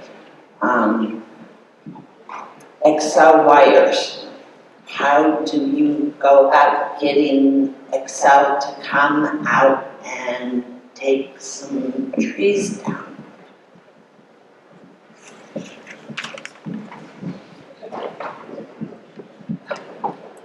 Sure, so I'll do my best to answer, and I'll do that a number of ways. Most utilities, XCel's no different, operate on a cyclical maintenance program where every number of years we come out and perform our maintenance along all the power lines. Right here locally, that happens on generally a 4-year cycle. We come out and do that maintenance where we do pruning around the lines and we do brush control. Also, since this is a wildfire risk zone, we perform a mid-cycle, so 2 years after that, we come out and do a hazard tree patrol. So in short, we're out looking at all of those lines and patrolling them every 2 years. Beyond that, if you think you have something that you want us to take a look at, you can certainly let us know, and we'll come out and take a look. I can't guarantee that we're going to do anything right away. It might make sense to wait until the next maintenance cycle. It may be a month or 2 from now. Those are generally how we manage the lines, and that's your option. Okay. You put up new poles last year. I asked at that point, there are a bunch of trees on my property that go down and over that need attention. And that's all I can say. I will talk to you after I know you're working Okay, through that. perfect. Thank you. And I have one other question about Maxwell Falls. Who is in charge of that? Maxwell Falls, who's in charge? I'm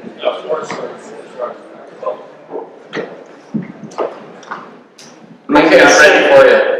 2 parts. Parking is awful along the road, and the second thing, it needs trimming badly.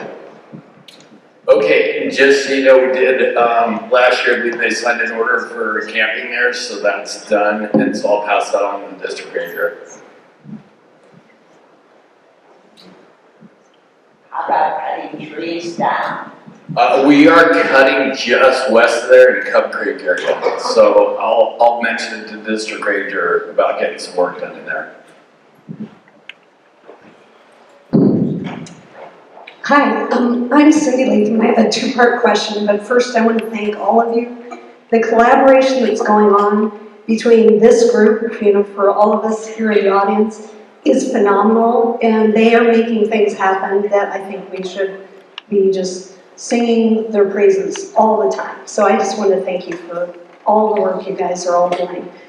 So here are my two parts. Part number one is if you're driving along 73, you'll see a lot of huge dead trees right on the road.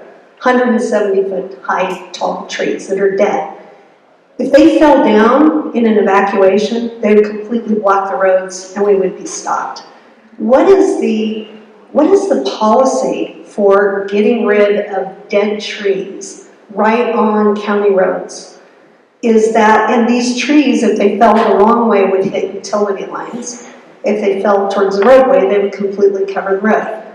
So I would really like to know who is responsible for taking care of dead trees that are on major roadways.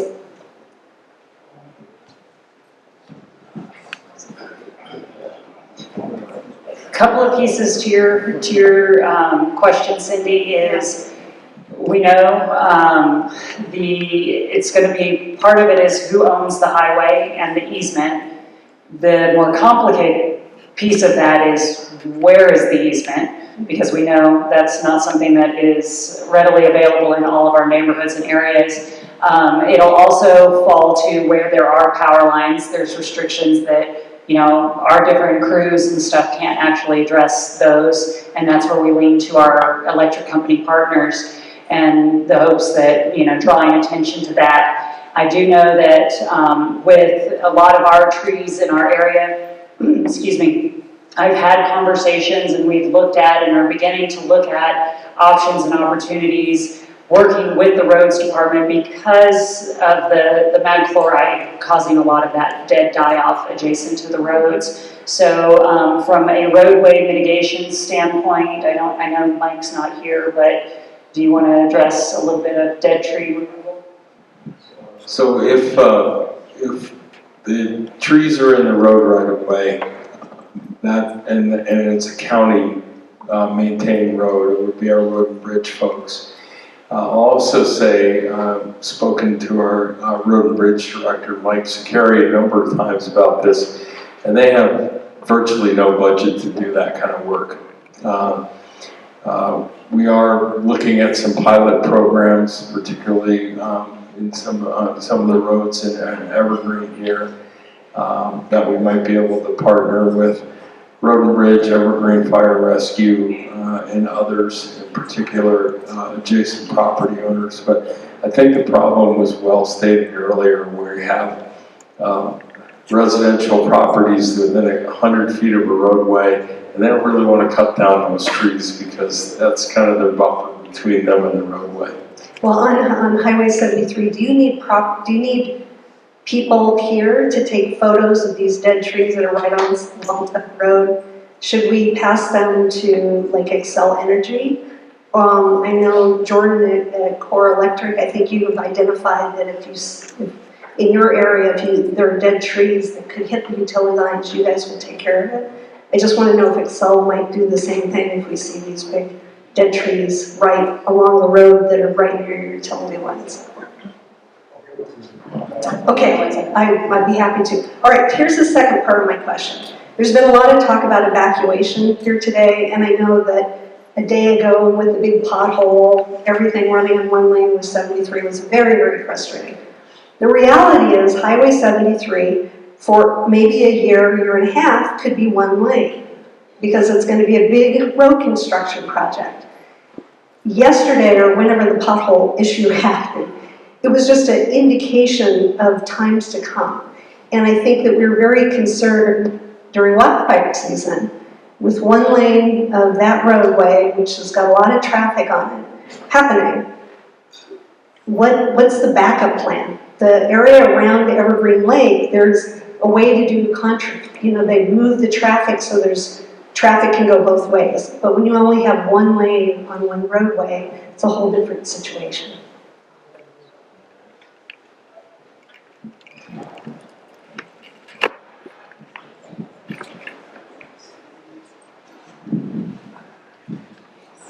So in regard to the construction that's going to take place on 73, We have had conversations with transportation and engineering and road and bridge, and we do know that if there is an event, that we need to get traffic out of there. As the undersheriff had indicated earlier, we will take over the traffic control so that we can turn all traffic back northbound if that's that needs to be. As was stated earlier, I think what's extremely important is when there is an event that it's leave and leave early, knowing that we are going to have issues with traffic through that area. It's unavoidable.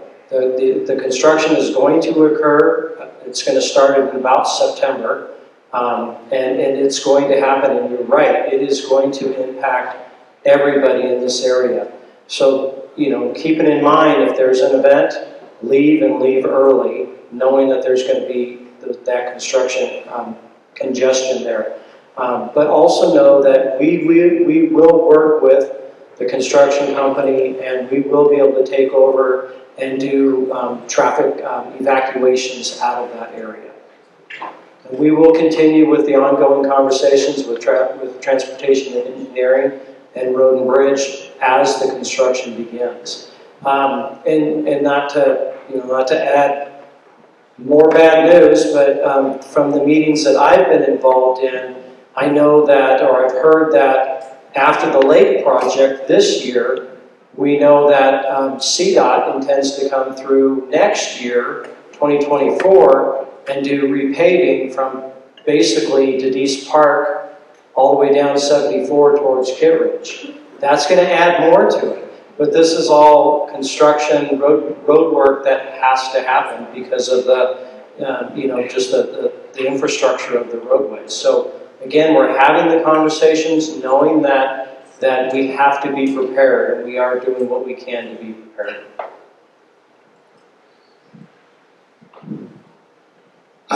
I have two questions. With regard to the hazard trees that we were talking about earlier, I understand as a property owner in Jefferson County that if I don't take care of invasive weeds, the county can send somebody in to cut those down and send me the bill. Does the county not have the authority? Do the local law enforcement not have the authority to not worry about where the easement is now, get the tree down, and then figure out who to send the bill to?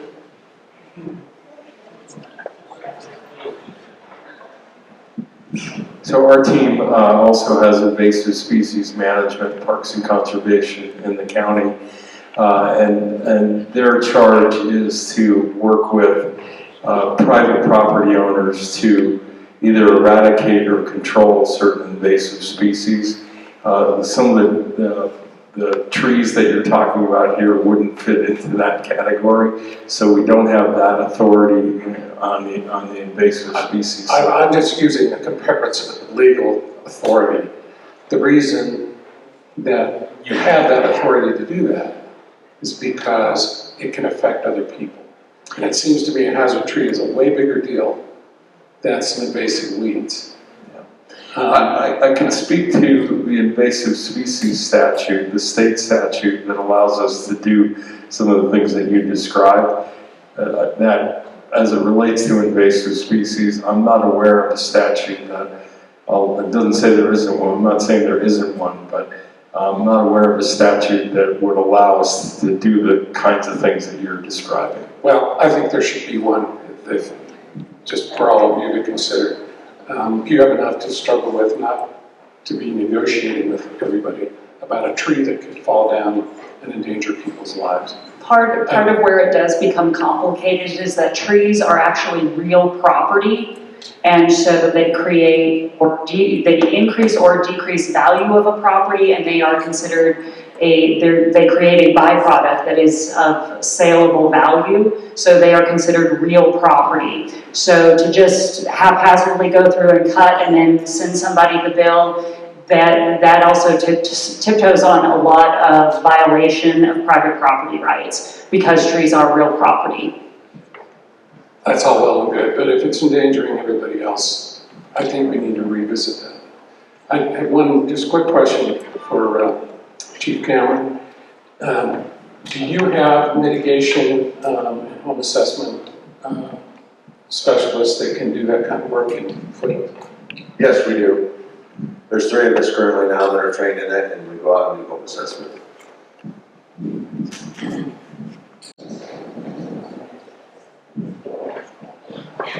Now, I know we only have a few more minutes left, and then some of us will be around afterwards. I can't let this opportunity go by to shine the light on funding. I don't want you to be led to believe by all of the resources that got introduced in the room earlier that there's plenty of money to tackle this problem, because there isn't.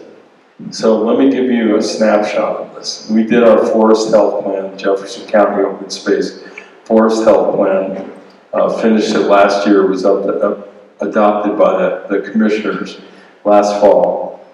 That plan mapped forest fire severity risk, catastrophic fire severity risk throughout the county, not only in open space lands. And that plan identified that it would take $500 million, $500 million to reduce our catastrophic wildfire risk by 44%. So we've been working collaboratively with basically all the folks that you've heard from earlier to pull together as much grant funding as we could in the last 15, 18 months. In that time, we've secured about $10.3 million in funding from grants. 10.3 million, 500 million.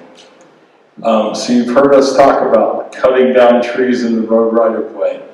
The other issue is assistance for you all in the room that have private property. As Matt pointed out earlier, this is an expensive endeavor. If you own multiple acres of property, you can do the math on the numbers that Matt provided earlier. It's expensive. And right now there's some state trade-offs that you can take. I think it's $675 per property owner. That could be a drop in the bucket. There needs to be a funding mechanism in place to be able to do all the things we've talked about. Mitigation, assisting with hardening, with defensible space, all those kinds of things. And that's a message that needs to get carried throughout the community. And I do want to just build on that for 1 second, and it comes back to the whole purpose of this. No one agency, no one group, no one person can do this alone. We really all have to be doing our part. One of the things that, when I hired Matt, and one of the things with our new mitigation specialist is everyone has to do their part. If I have somebody that's going to call and tell me about their neighbor's property, I'm going to say, let me come look at yours first. We all have to do our part. We are all literally in this together. Fire doesn't care where the property lines are. And so that is a big part of it, it is all of us doing our part together. Okay, and I certainly appreciate the three-legged stool analogy, and I just wanted to have an opportunity to return again to the forest management leg of that. I'm Jane's neighbor, actually, and anybody who was familiar with Phileas Park has had a huge shock going in there. It really looks like a bomb was dropped on it. And listening to the descriptions and kind of getting the feedback about how the forests are going to be managed around here, I'm getting the feeling that this is kind of the decision. This is what we're going to do, and this is how we're going to do it. So I would just like to know how extensive this is going to be, and what are the plans? Where are you going to go? How much of our local parks are you going to just come just right up to the edge of completely paving over everything?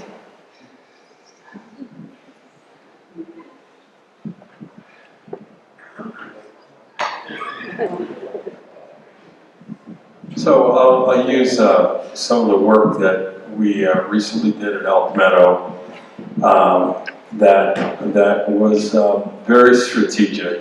If you look at what was occurring adjacent to that, you had schools, you had hospice facilities, you had high-density housing, you had senior residential facilities, etc.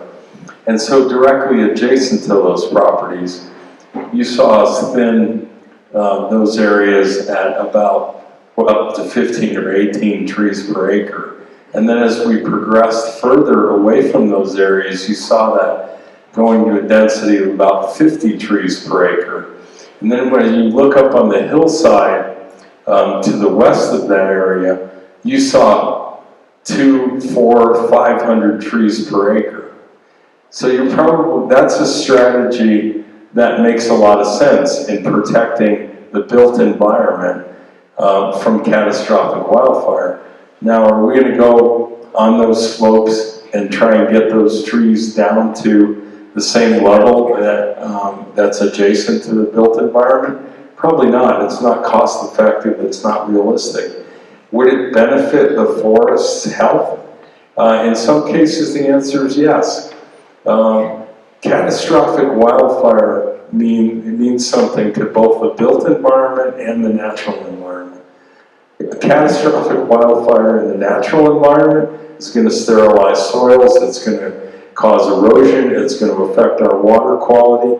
Catastrophic, I think we all know what the catastrophic effects are in the built environment, so I won't go into that. But there's two sides to the equation there that we're always keeping in mind. And lastly, we're in the business of providing people a great experience when they come to our parks. And we recognize that the main way that people experience our parks, unless they're visually impaired, is through the scenic quality of our parks. So that's always something that's top of mind when we're doing our prescriptions for forest health. Tom, while you're on the mic, I'm sorry, do you mind just briefly talking about the COEP comprehensive master plan and the regulation update, just to provide that high-level snapshot? No, certainly. So part of the $10.3 million funding that we secured was for about $1 million will be spent on updating a variety of different plans. The countywide comprehensive plan, county wildfire protection plan, the transportation plan. Let's see, what am I missing here? The building code and planning and zoning regulation updates. Strategic countywide evacuation. You should have answered this, Erica.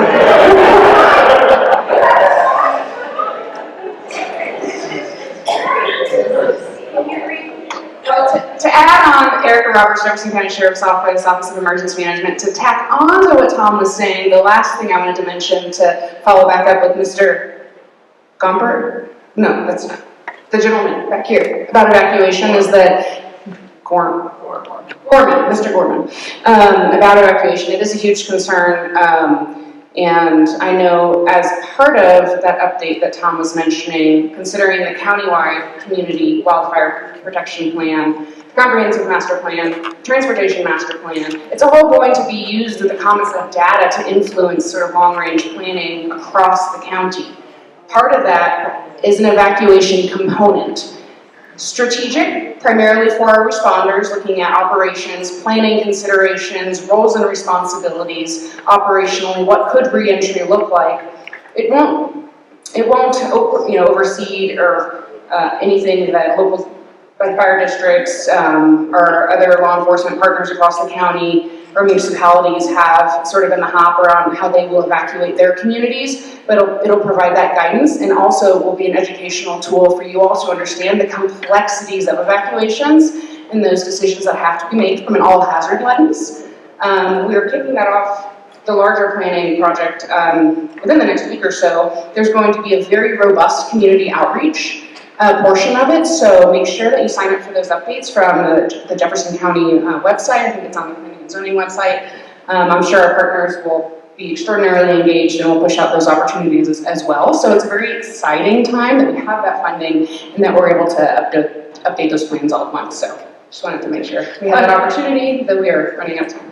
Yeah, I know, but you kind of interrupted me right in the middle of my question. So I don't really feel that my question was answered at all. I was wanting to know what are the plans for continuing to really do these drastic changes to our parks? Is this phase one and, next year it's going to be more?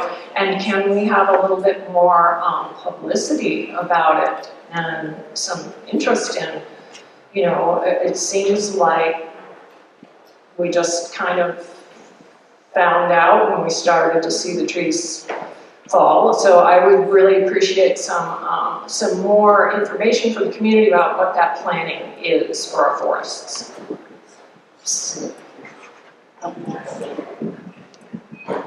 Hi, Steve Germain, Supervisor, Natural Resources Team, Jefferson County Open Space. Briefly, it's going to be years. We don't have the money to do it all today. If the $500 million fell out of the sky, we don't have the contractors, we don't have the human beings, the small business people to come into our county and do it. In Jefferson County Open Space Park System, we know we're going to be through the end of this 5-year green print planning and action cycle. We're probably going to be through the next 5-year planning and action cycle. And we've got an Upper South Platte partnership that is most of the land management agencies are here tonight. And in the north end of the county, we've got a Clear Creek Watershed and Forest Health partnership.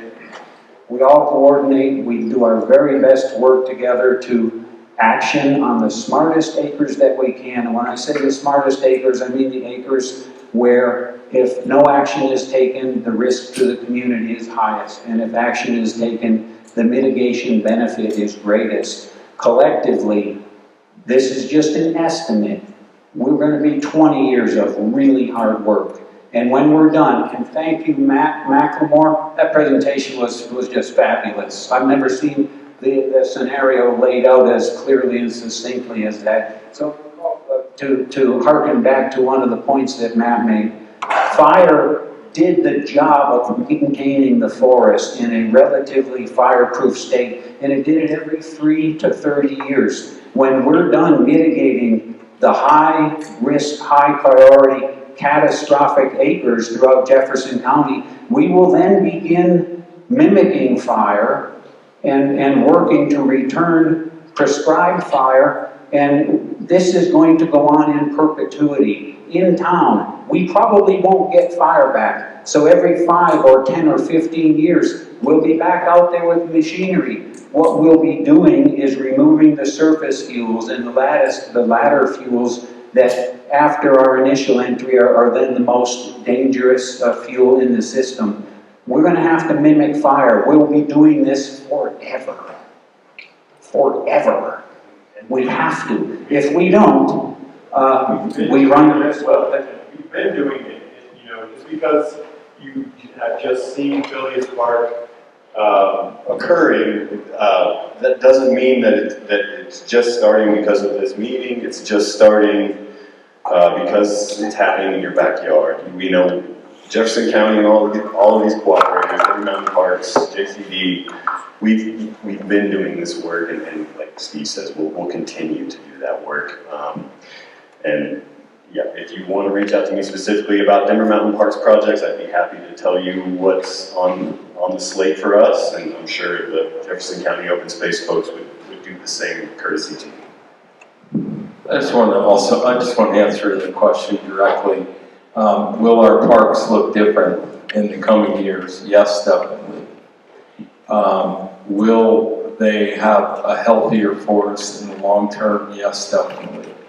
Will they help reduce the risk of catastrophic wildfire in both the built and natural environment? Yes, definitely. The question is, do you want it to look like some of these forests that have been treated, or do you want it to look like the Pike National Forest that is burned to sterile soil and still today is barren of vegetation? That's the real risk down the road. We're going to do our best working with our partners to do things that make the most sense all the way around, considering all of those things. The visitor experience, the aesthetics, the forest health, how well it functions in protecting adjacent communities and properties. This was a very candid and important meeting, and we would like to thank all of you officials here tonight.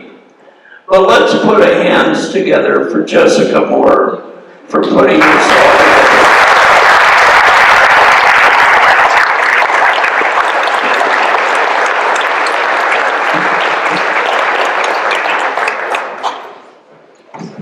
Thank you, Mr. Gorman. We, as available, we will stay. I will say, let's see where we're at. We're about 5 minutes after 8. I had it scheduled from 6 to 8. I know that there are still some questions in the audience. I am happy to stay and address them as best I can, and whether or not any of the partner agencies, I have already been incredibly grateful to them for being here, especially those that didn't even have to get challenged with a question. I'm incredibly grateful for them, so if they do need to go, I'd like us to be able to respect that. I will happily stay as long as we need to. All right. This is for all you Colorado and Jefferson County folk. If we debruced, how would that affect our fire mitigation? How could that make our Jeffco public lands, our sheriff's department have better resources to work on this threat? It would help, but it's not enough. Well, it will definitely help with being able to bring those funding to programs we have there in Jefferson County, but it's not a fix-all, but it is definitely going to help if we can get that through in the future, because a lot of that money will go to other counties, because once we hit that Tabor cap on that, then we have to turn that funds back over to the state. So if we're getting funding in, we got to hand it right back. If we, there's an oversimplified answer for that, but that is the actual answer for it. I strongly encourage that you look at that if that initiative comes up again, because it is going to help us out tremendously. I just want to speak to some of the people that have brought up, like you did with the neighbors and that. And what we need to remember is that everybody's people. And what I've learned going around, I'm an ambassador in the Bergen Park area, and what I've learned is that most people, we had in this room tonight maybe 1%. 99% of the other people aren't here, right? And so a lot of people don't understand what's needed because nobody's told them. They haven't been to a meeting or whatever.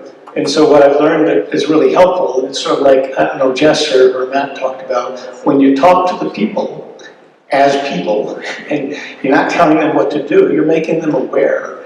And when I've done it, I've made people aware in layman's terms. You want to keep the fire on the ground, that means cut the branches up. Your trees are blocking our evacuation route.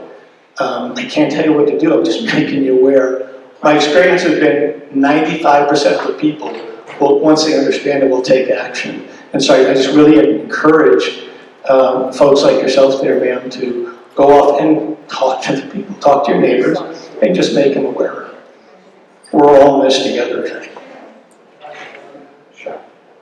Yeah, I was just wondering too, could we reach more people by talking to high school kids in an auditorium just like this and get them to talk to their parents? Because I think a lot of the time parents can be influenced by their kids, and it's harder probably to get a parent to come in here in the evening than it is to round up a bunch of kids who are here anyway. So that'd be my suggestion. So unfortunately, you're going to just have to duck out. However, I can speak to Evergreen Fire and Rescue through Einer's role as our risk reduction coordinator. He is in the schools every single day. He is, we have developed a junior ambassador program and doing age-appropriate, grade level appropriate outreach and education throughout all of our schools. So that is something that has gotten a boost of energy as we filled out these positions at Evergreen Fire. All right, it looks like it's getting quiet again. I will be here until I have to lock the high school doors. I want to thank everyone. I really want to thank all of the partners for coming out based off of me asking you. So I do appreciate it for everyone. Thank you.